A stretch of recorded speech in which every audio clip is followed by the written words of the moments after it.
Dia 39, números de 10 a 12. Números 10.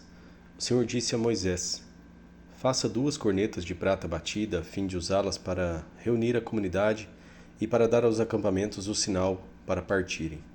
Quando as 2 cornetas tocarem, a comunidade inteira se reunirá diante de você à entrada da tenda do encontro. Se apenas uma tocar, os líderes, chefes dos clãs de Israel se reunirão diante de você.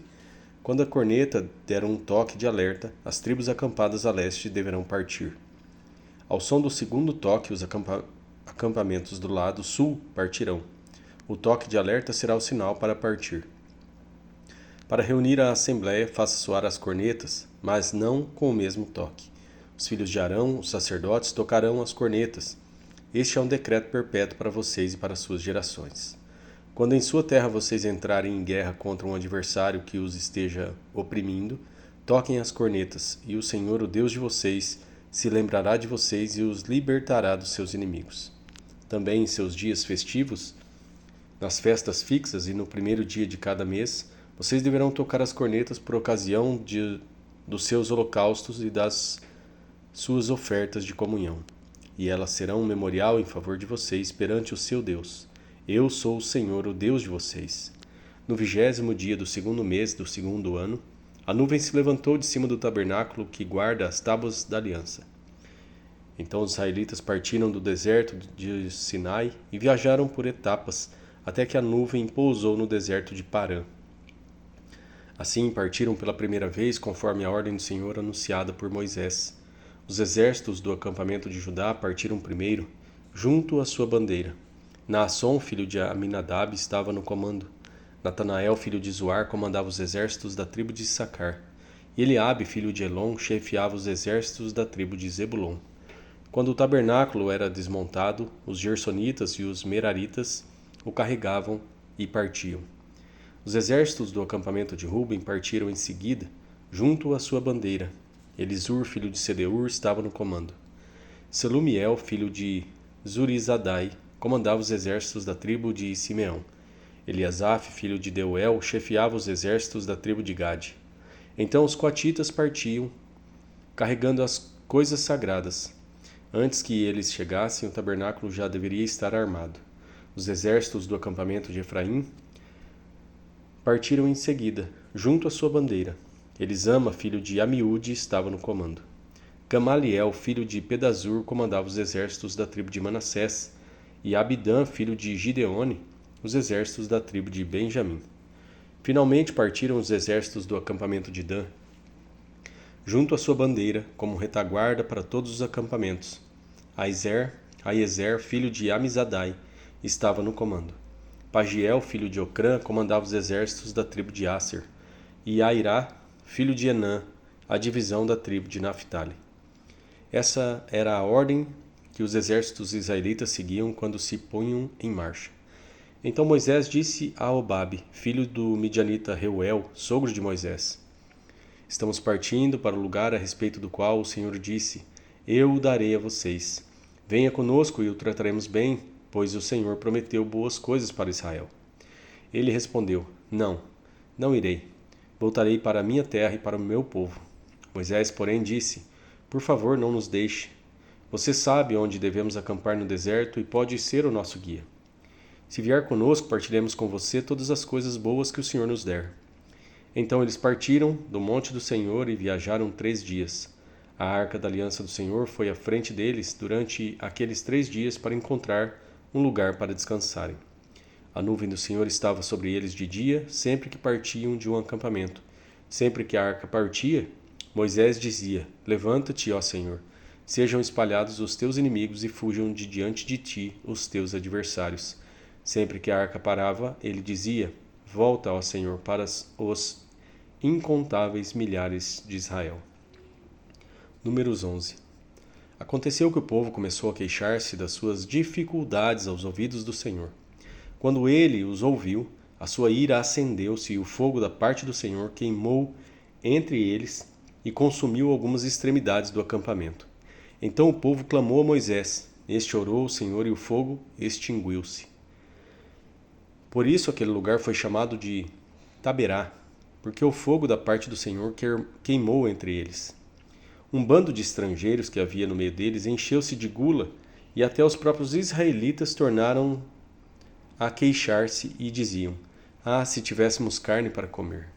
Nós nos lembramos dos peixes que comiam de graça no Egito, e também dos pepinos, das melancias, dos alhos porós, das cebolas e dos alhos. Mas agora perdemos o apetite, nunca vemos nada, a não ser este maná. O maná era como semente de coentro e tinha aparência de resina. O povo saía recolhendo o maná nas redondezas e o moía num moinho manual, ou socava-o num pilão. Depois cozinhava o maná e com ele fazia bolos. Tinha gosto de bolo amassado com azeite de oliva. Quando o orvalho caía sobre o acampamento, à noite também caía o maná. Moisés ouviu gente de todas as famílias se queixando, cada uma à entrada de sua tenda. Então acendeu-se a ira do Senhor, e isso pareceu mal a Moisés. E ele perguntou ao Senhor: Por que trouxeste esse mal sobre o teu povo? Foi por não te agradares de mim que colocaste sobre os meus ombros a responsabilidade de todo este povo? Por acaso fui eu quem o concebeu? Fui eu quem o deu à luz? Por que me pedes para carregá-los nos braços, como uma ama carrega um recém-nascido, para levá-lo à terra que prometeste sob juramento aos seus antepassados? Onde conseguirei carne para todo esse povo? Eles ficam se queixando contra mim, dizendo: Dê-nos carne para comer. Eu não posso levar todo esse povo sozinho. Essa responsabilidade é grande demais para mim. Se é assim que vais me tratar, mata-me agora mesmo. E se te agradas de mim, não me deixes ver a minha própria ruína. E o Senhor disse a Moisés: Reúna 70 autoridades de Israel que você sabe que são líderes e supervisores entre o povo. Leve-os à tenda do encontro para que estejam ali com você. Eu descerei e falarei com você, e tirarei do espírito que está sobre você e o porei sobre eles. Eles o ajudarão na árdua responsabilidade de conduzir o povo, de modo que você não tenha que assumir tudo sozinho. Diga ao povo: Consagrem-se para amanhã, pois vocês comerão carne. O Senhor os ouviu quando se queixaram a ele, dizendo: Ah, se tivéssemos carne para comer, estávamos melhor no Egito. Agora o Senhor dará carne a vocês e vocês a comerão. Vocês não comerão carne apenas um dia, ou 2, ou 5, ou 10, ou 20, mas um mês inteiro, até que saia carne pelo nariz de vocês e vocês tenham nojo dela. Porque rejeitaram o Senhor, que está no meio de vocês, e se queixaram a ele, dizendo: Por que saímos do Egito? Disse, porém, Moisés: Aqui estou eu no meio de 600.000 homens em pé, e dizes: Darei a eles carne para comerem durante um mês inteiro. Será que haveria suficiente para que eles e todos esses rebanhos fossem... Será que haveria o suficiente para eles se todos os rebanhos fossem abatidos? Será que haveria o suficiente para eles se todos os peixes do mar fossem apanhados? O Senhor respondeu a Moisés: Estará limitado o poder do Senhor? Agora você verá se a minha palavra se cumprirá ou não.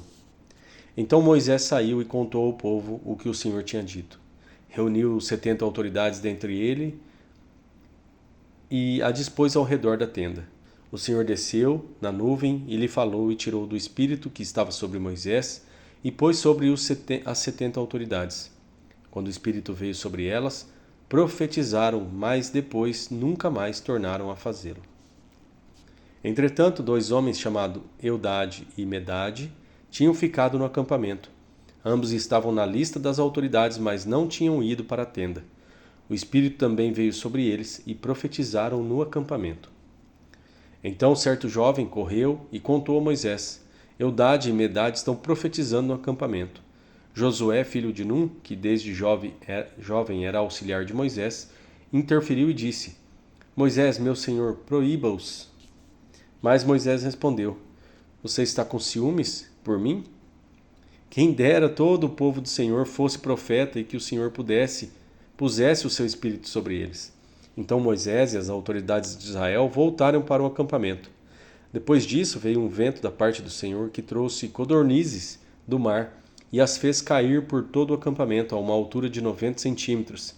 espalhando-as em todas as direções, num raio de um dia de caminhada.